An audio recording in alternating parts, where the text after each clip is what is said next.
여러분 안녕하세요. 북새통 2515 칼리지의 한국창직역량개발원장 최병철입니다. 북새통이란 책을 통해서 세상을 통찰한다라는 의미고요. 2515는 25분의 한 권의 책에서 5개의 메시지, 5개의 문장을 만나보자 라는 뜻으로 네이밍한 것입니다. 제가 이 프로그램을 진행하는데 3가지 원칙을 가지고 진행을 좀 해보려고 하는데요. 첫째는 독자의 권리죠. 굳이 끝까지 읽을 필요 없다라는 것이 첫 번째. 두 번째는 책을 처음부터 굳이 읽을 이유는 없다. 세 번째는 저자에게 시비걸 권리가 있다. 책 읽지 말고 듣자. 들어보고 맛있겠거든 그때 사서 제대로 읽자. 단순히 책을 요약 정리해서 전달해 드리는 수준을 넘어서 이것을 어떻게 우리 삶 속에 접목시켜 가볼 것이냐, 이것에 중점을 두고 한번 진행을 해보도록 하겠습니다. 특별히 재밌는 사람은 아니고요. 의미가 재미하고 좀 어우러지는 과정으로 진행해 보도록 하겠습니다. 이쁘게 봐주시면 좋겠습니다. 고맙습니다. 최병철이었습니다. 말 마지막에 꼬였. 고맙습니다. 됐나? 여러분 반갑습니다. 북새통 2515 칼리지 25분의 한 권의 책에서 5개의 메시지를 만난다 프로그램을 진행하는 최병철입니다. 반갑습니다. 오늘 선정한 책은 함석헌 선생님의 수필선집을 한번 선정을 해보았습니다. 이유는 지금과 같은 국가적으로 굉장히 어려운 상황이 되었을 때 과연 함석헌 선생님이 살아계신다면 우리에게 어떤 메시지를 들려주실까라는 생각이 들었습니다. 그분에게 왜 굳이 물어보고 싶었느냐라고 한다면 우리 함석헌 선생님께서 태어나셔서 돌아가실 때까지의 그 기간이라는 것이 일제식민시대 때 그때부터 시작을 해서 1989년도까지 살다 가신 분이시니까 88 올림픽이 끝나고 그 다음 해까지 이렇게 사신 겁니다. 그러면 근현대사를 거의 다 걸쳐 계셨던 분이시죠. 일제 시대를 지나셨고요. 해방을 맞이했고요. 그리고 정부가 수립되고 6.25 남북 전쟁이 있었고요. 그리고 난 후에 다시 5.16 군사혁명, 또 그전에는 4.19, 또 그 이후에 민주화 과정을 거쳐서 또 그 사이에 우리는 엄청난 산업화를 이루어낸 세계적인 나라가 되었었고요. 그 결과로 해서 88 올림픽까지 치르고 그 과정을 전부 다 지켜보신 분이십니다. 그래서 이분이 만약 지금 계신다면 어떤 말씀을 우리에게 들려주실까라는 생각이 사뭇 궁금했거든요. 한 번씩 이런 생각들을 해보게 됩니다. 만약 공자가 지금 살아계신다면 또는 장자나 맹자가 현 시대에 살아계신다면 그분들은 뭐라고 우리에게 이야기를 해주실까라는 생각을 한 번씩 해보게 되는데, 오늘 그런 관점에서 지금 이 상황에 우리는 어떤 생각을 좀 하는 것이 좋을지에 대한 말씀을 함석헌 선생님의 수필을 통해서 한번 배워보는 시간을 가지도록 그렇게 하겠습니다. 자, 저희 이 북새통 2515 칼리지는 아까 말씀드린 대로 25분의 한 권의 책에서 5개의 메시지만을 만나자라는 생각이고 3가지 원칙을 가지고 진행되고 있습니다. 첫째는 독자의 권리라고 저는 주장을 하는데 책을 처음부터 끝까지 다 읽을 필요 없다.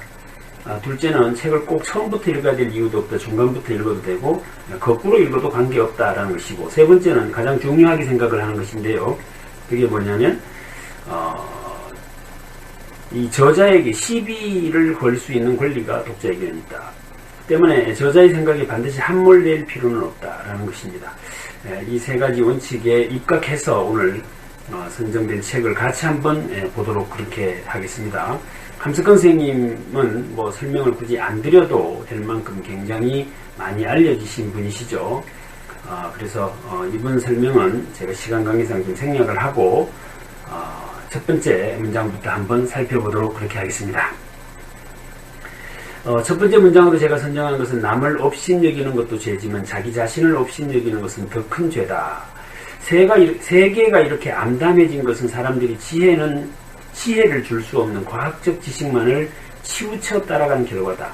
인생과 세계 보기를 대단히 비상적으로 하고 근본되는 정신적 원리를 무시한 데 그 원인이 있는 것이다 라고 하는 문장을 선정을 해보았습니다. 여기서 우리가 짚어볼 수 있는 메시지는 저는 두 개가 있다고 보는데요. 그 첫째는 남을 업신여기는 것도 죄다. 하지만 자기 자신을 업신여기는 것은 더더욱 큰 죄다라고 하는 것입니다. 왜 이 이야기가 지금 시점에서 우리에게 중요하냐라는 것을 보면 지금 우리가 굉장히 어려움을 겪고 있는데 이 어려움 속에는 지금 논란이 되고 있는 문제 하나가 있습니다. 강대국들에게 우리의 목소리를 제대로 내지 못하고 있다는 점이죠.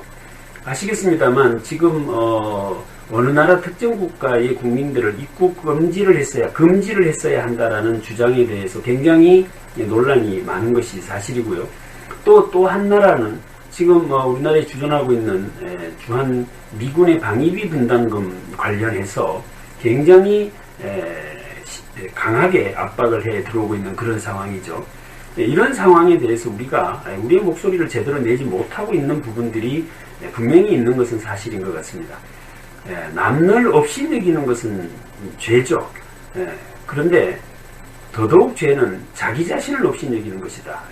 그리고 우리 스스로 어딘가 모르게 주눅들어 있고 어딘가 모르게 우리의 목소리를 내는 부분에 있어서 굉장히 힘들어하는 부분은 있는 건 사실이지 않습니까? 그래서 우리 자신을 업신여기지 말자. 특히나 우리끼리 우리 자신을 업신여기는 이런 일들은 절대 해서는 안 된다라는 생각을 한번 해보게 되는 것이고요. 두 번째 문장에 나와져 있는 세계가 이렇게 암담해진 것은 결국 사람들이 과학적 지식, 그걸 기반으로 해서 물질 문명이 발달을 하고 그것에 너무 치우쳐 따라간 결과가 아니겠느냐. 우리의 인생과 정신적 원리, 이것들을 너무 무시한 데 기인한다. 이렇게 적어놓고 계신데요. 지금 현재 이 코로나19 관련해서 이런 문제들도 결국 지구온난화에서 그 원인을 찾으려고 하는 논리나 주장들이 굉장히 설득력을 가지고 있는 것은 다들 주지하고 계실 겁니다. 결국 우리가 우리의 생활의 편의성 또는 뭐 이런 부분들에 너무 치우쳐서 이렇게 살아오다 보니 지금 지구의 여러 가지 기후의 변화 이런 것들이 이러한 상황들을 만들어내고 있다라는 것들을 한번 우리가 생각해 볼 수 있는 그런 문장이어서 소개를 드렸습니다. 기억하시면 좋겠습니다. 남을 업신여기는 것 죄다. 그러니까 우리가 서로가 서로를 헐뜯거나 비난하는 이런 것들도 죄인데 더더욱 죄는 우리끼리 우리 자신을 업신여기는 것은 더 큰 죄다라는 것. 이럴 때일수록 우리의 자존감을 회복해서 생활하는 것이 좋겠다라는 생각입니다. 두 번째 문장 같이 한번 보도록 하겠습니다. 말은 말씀은 못됩니다. 그리고 모든 표현된 말은 다 말입니다. 말씀이 아닙니다. 말 아니고 말씀에 갈 수는 없습니다. 그러나 말은 말씀은 아닙니다. 뭐 비슷비슷한 말이 계속 반복되니까 조금 이해하시는데 혼란이 있을 수 있겠습니다만은 그 다음 문장 계속 한번 보겠습니다. 내 하는 말을 나의 전부로 알아서도 아니 되고 그것이 곧 말씀을 하자는 것이거니 해도 아니 된다.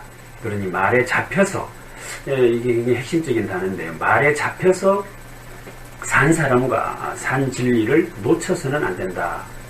말에 잡히지 않으려면 말의 자유, 말의 상대성을 허하여야 한다. 말은 들어주어야 말이다. 라는 문장을 같이 한번 읽어보았습니다.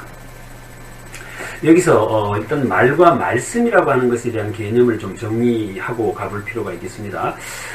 일반적으로 말은 우리가 뜻을 가지고 있는 어떤 그런 뜻이 내포된 소리, 이것을 우리는 뭐라고 하는가 하면 말이라고 합니다. 그러니까 뜻이 없는 말은 뜻이 없는 것들은 말이라고 하지만 그냥 소리에 지나지 않는 것이죠. 그러니까 우리가 이제 개소리 뭐 이렇게 이야기를 하고 뭐 새소리 이렇게 이야기하는 것은 뭐 개들끼리는 그 속에 어떤 뜻을 포함시켰는지 모르겠지만 우리 인간이 볼 때 그 안에 뜻이 있다고 볼 수 없기 때문에 그 소리에 지나지 않는 것입니다. 뭐 간혹 사람들도 소리만 내는 사람들이 있죠. 그래서 이 말이라고 하는 것은 뜻이 포함된 소리다. 그것이 이제 표현되면 그게 언어고요. 그것이 쓰여지면 글이고, 그 글이 모여지면 그 책이다. 이렇게 이야기를 하고 있는 겁니다. 그러면 말씀은 뭐냐? 말씀은 이 시간 관계상 제가 간단하게 먼저 소개를 드리면 말씀 원자를 한번 우리가 풀어보면 어떤 권자에 앉아있는 황제나 임금이죠. 이런 사람이 어떤 구속력을 가지고 하는 이야기, 이것을 우리가 흔히 말씀 이렇게 이야기를 합니다. 그러니까 어떤 이 법적인 효력을 가진다거나 구속력을 가지는 이런 말을 우리가 말씀이라고 한다라고 이해를 하시면 좋겠습니다. 그러니까 말이 말씀이 되는 순간 거기에 권위가 실리고 거기에 어떤 구속력을 가지게 되는 것이죠. 그래서 한석근 선생님은 내가 하는 말은 말이지 말씀이 아니다라고 지금 이야기를 하고 계시는 겁니다. 그러니 내가 하는 말이라고 해서 어떤 그 틀 속에 갇히면 안 된다라고 하는 이야기를 하고 계신 것이죠. 훈민정음에 나오는 나란 말씀이 할 때 그 말씀이는 말의 복수형으로 쓰여졌다고 이야기를 하는데 결국 여기서 우리가 한번 생각해 볼 일은 요 근자에 지금 우리나라에 일어나고 있는 여러 가지 이런 위기 상황에서의 서로가 주고받는 말의 수준이나 말의 방법들 이것들을 한번 생각해 볼 수 있게 하는 글이어서 문장이어서 소개를 드리고 있는 것입니다. 제가 얼마 전에 페이스북에 한번 들어가 봤습니다. 마침 요즘 뭐 이렇게 저희들도 교육이 많이 취소되고 이래서 시간이 좀 나서 한번 들어가 봤는데 전 세계 16억 명이 모여져 있는 곳이니 세계에서 가장 큰 국가라고도 불려질 정도로 그 활동을 많이들 하십니다. 그래서 저도 한번 이참에 들어가 보자 해서 한번 들어가 봤더니 제가 깜짝 놀랐습니다. 거기서 오고 가는 어떤 그 글이라고 하는 것들, 문자라고 하는 것들이 과연 이것을 그냥 이렇게 두는 것, 이것도 허용되어져야 될 일이냐 싶을 만큼 제가 볼 때 오염이 많이 되어져 있었습니다. 그래서 뭐 편향적이고 상대를 비방하는 글들은 제가 계속해서 팔로우를 취소해 나가지만 그래도 결국 계속해서 그런 글들이 올라오고 있었습니다.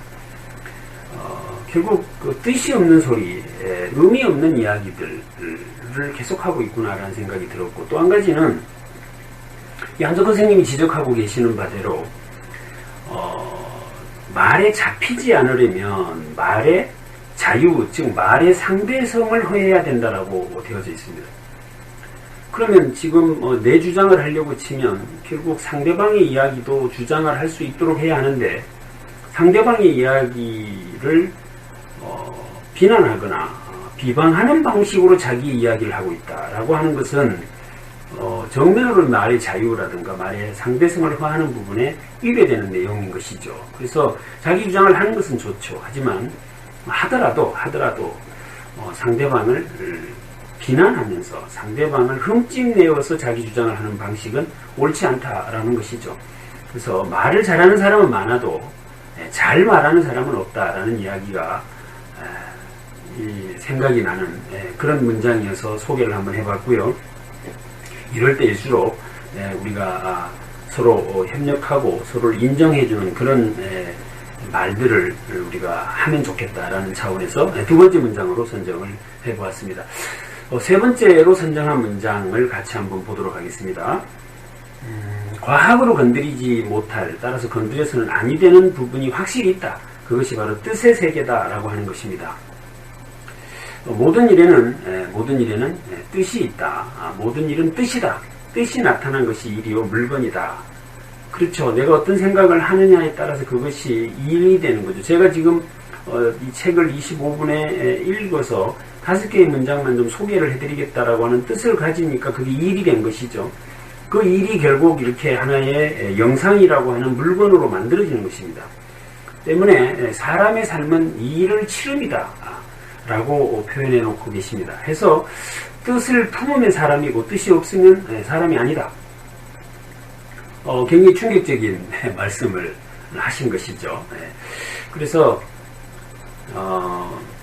뜻이 없다면 그럼 사람이 아니냐라고 하는 것인데 실제로 그렇게 써놓으셨습니다. 보시면 못 깨달으면 흙, 전쟁을 치르고도 뜻도 모르면 개요 돼지다.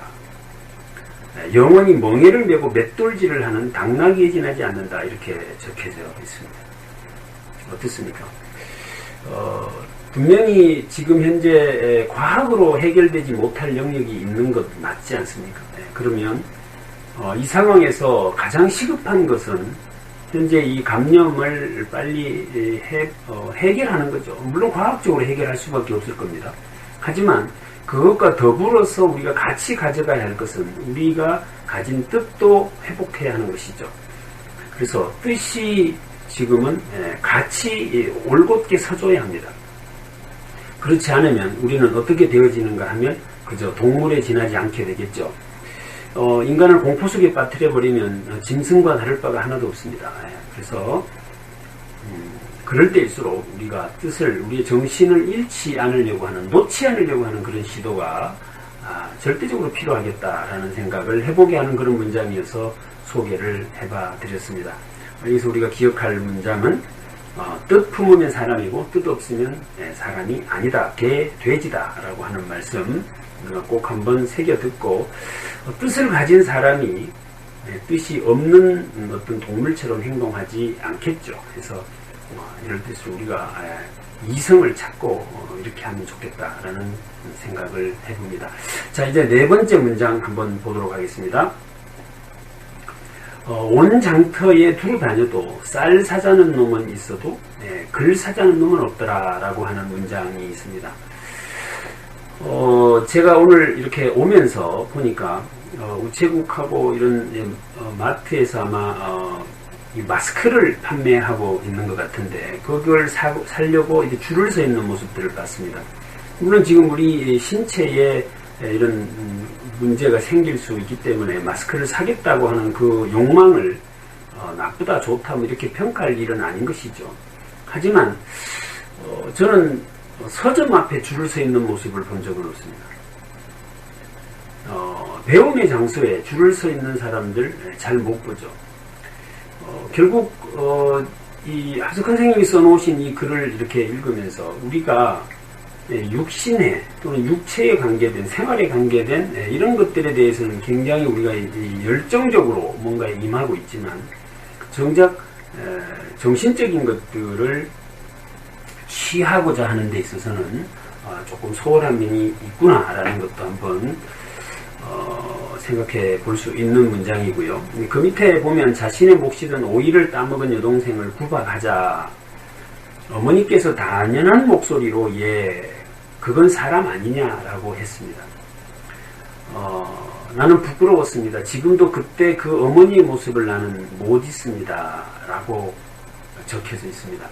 아마 그 당시만 해도 먹을 것이 풍족치 않았던 시절이니까 아마 이제 텃밭에 이렇게 오이를 심어놨던 모양인데 그 오이를 이렇게 조금 더 크면 따먹을 요량으로 아마 안 따먹고 이렇게 뒀던 모양이죠. 그런데 그것을 여동생이 이제 이렇게 날름 따먹어버린 겁니다. 그래서 이제 함석헌 선생님이 그 여동생을 구박을 했는 모양인데 그때 이제 그걸 지켜보던 어머니께서 함석헌 선생님에게 하신 이야기를 에피소드로 소개해놓고 있는 것입니다. 단연한 목소리로, 여기서 단연하다, 흥분하거나 화가 난 것이 아니라 엄중한 모습으로 정돈되고 차분한 그런 목소리로 얘야 가는 사람 아니냐라고 하신 겁니다.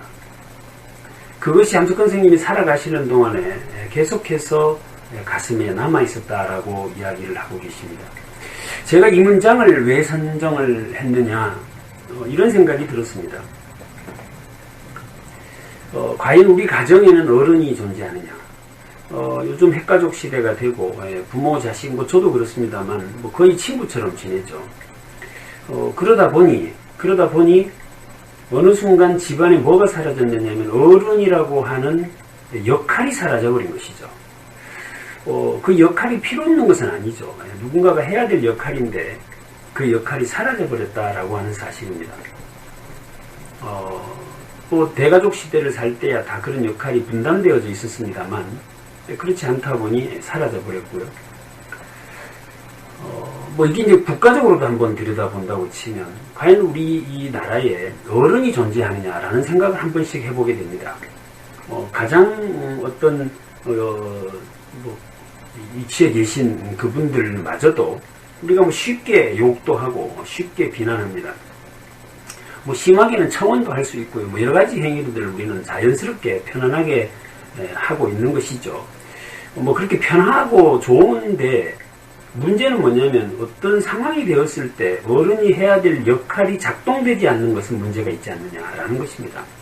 이거 어떻게 할 거냐라는 것을 한번 생각해 보게 하는 그런 문장에서 제가 소개를 드렸습니다. 누군가가 한마디 무게감 있게 한마디 하면 서로가 서로를 흥분한 모습으로 대하고 있다고 하더라도 순간 그것이 정지되어지고 그래서 그 순간 다시 이성을 되찾는 이런 어떤 시스템이 제도로는 불가능하지 않겠습니까? 그래서 이것을 어떻게 가져가게 할 것이냐라는 생각을 해보게 하는 그런 문장이어서 소개를 드렸습니다. 그래서 단연한 목소리로 한 말씀 하신 것이 누군가의 가슴에 평생을 살아가는데 하나의 지침이 되도록 하는 그런 것 생각해보게 하는 문장이었습니다. 자, 이제 마지막 다섯 번째 문장을 한번 같이 보도록 하겠습니다. 사람은 저항하는 거다. 저항하는 것이 곧 인간이다. 저항할 줄 모르는 것은 사람이 아니다. 왜 그런가? 사람은 인격이요 생명이기 때문에 그렇다. 이렇게 적혀져 있습니다. 그렇죠. 사람은 기본적으로 저항하는 존재다.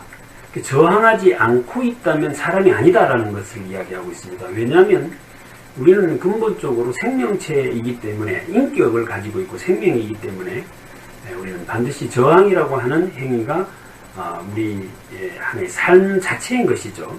예를 들면 우리가 어떤 외부의 위험으로부터도 저항할 수 있어야 하겠죠.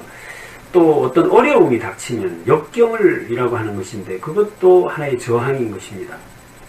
불의를 보면 거기에 저항할 수 있어야죠. 하지만 그 불의에 저항하지 못하면 순응하는 것이고 타협하는 것이죠. 우리가 신체적 기능을 회복하기 위해서도 결국 이 중력이라고 하는 것, 이것에 저항하는 것을 우리 스포츠로 게임으로 이렇게 곧잘 즐기고 있는 것이죠.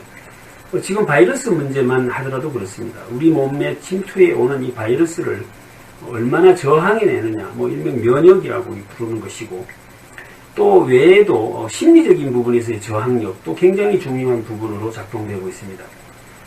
그래서 일명 회복 탄력성이라고 불려지는 그런 영역의 것들 다 저항이죠. 그래서 그 저항하는 것이 곧 인간이다, 사람이다. 우리 생명을 가지고 있기 때문에 저항이 기본으로 내재되어 있는 것이다 라는 말씀을 하고 계시는 건데, 우리는 어딘가 모르게 이 저항이라고 하는 단어를 좀 불경스럽고 이렇게 불편한 것으로 인식하는 경향이 다분히 많이 있다라는 것을 살펴볼 수가 있겠습니다. 그러다 보니 저항을 억제하려고 했고 저항하는 것은 옳지 않은 것으로 인식되어지는 경향이 다분히 있었다. 때문에 조금만 어려움이 생겨도 조금만 힘들어져도 우리는 금세 그것에 저항하지 못하고 그것을 일방적으로 수용해버리거나 또는 그것에 불평을 하는 일들이 다반사로 일어나는 것이다 라는 것입니다. 그래서 이 저항력을 높여주는 것, 이것이 정신적으로 심리적으로 또는 신체적으로 저항력을 높여가는 것이 굉장히 중요하겠다라는 것입니다. 그래서 지금 바이러스 문제는 신체적인 부분에서 저항력으로 해석을 하고 있지만 사실 문제는 어디서 더 많이 벌어지고 있습니까? 심리적인 저항력에서 무너지고 있는 모습들을 우리는 곧잘 보고 있는 것입니다. 그래서 이 저항력을 어떻게 확보할 것이냐라는 것을 한번 생각해 보면 좋겠고, 거기에서 인격은 자유하는 것이고 나는 나다라고 하는 것, 나는 나다라고 하는 힘, 이것이 저항력을 키워준다. 그러니까 다수 속에서의 나가 아니라 내 안에 있는 나의 어떤 모습을 어떻게 유지시켜 가려고 할 것이냐, 그것이 결국 우리의 저항력을 발동시킨다, 이렇게 볼 수 있겠습니다. 지금까지 5개의 문장을 같이 한번 살펴봤는데요. 자, 이제 마지막으로 함석헌 선생님이 쓰신 그대 그런 사람을 가졌는가라고 하는 유명한 시를 같이 한번 읽어보시면서 오늘 북새통 251호 칼리지를 마치도록 그렇게 하겠습니다. 제가 한번 읽어보도록 하겠습니다. 조금 서툴죠. 그대 그런 사람을 가졌는가? 함석헌. 말리길 나서는 길 처자를 내 맡기며 맘 놓고 갈 만한 사람, 그 사람을 그대는 가졌는가? 온 세상 다 너를 버려 마음이 외로울 때에도 너뿐이야 하고 믿어주는 그 사람을 그대는 가졌는가? 탔던 배 가라앉을 때 구명대 서로 사양하며 너만은 제발 살아다오 할 그 사람을 그대는 가졌는가? 뭐 다들 익히 알고 계시는 시고 수도 없이 읽어본 시지만 읽을 때마다 전율이 느껴지고 내가 지금 어디쯤 와 있는가? 어디를 향해서 살고 있는가? 나는 과연 저기 문장 하나하나로부터 자유로운가? 라는 생각을 하게 하는 그런 멋진 글이었습니다. 아무쪼록 이렇게 오늘 전체 시간을 마치려고 하는데요. 만약 함석헌 선생님이 지금 살아계신다면 우리에게 이런 메시지를 들려주실 것이다 라는 생각에서 선정한 문장 5개를 같이 한번 살펴보았습니다. 여러분 건강관리 잘 하시고 몸의 저항성을 높이셔서 잘 이겨내시기 바랍니다. 지금까지 국제통 2515 칼리지의 최병철이었습니다. 고맙습니다.